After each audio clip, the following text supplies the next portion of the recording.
Hello, good morning mga idol. Meron naman tayo ngayong i-detail na sasakyan. Isang Toyota na van.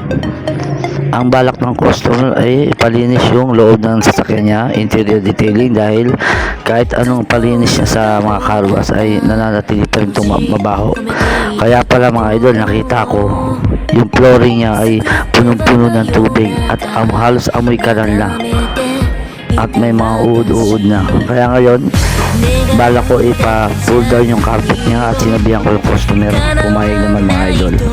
Kaya ngayon gagawin natin siya. Ibababa natin yung carpet para malinis yung loob ng buong sasakyan at ma-maintain yung bango ng kanyang sasakyan. At mamaya, ipapakita ko na sunod yung finished product na pagkatapos nating linisin lahat-lahat mga idol. Sige, hanggang dito na lang mga idol. God bless you all.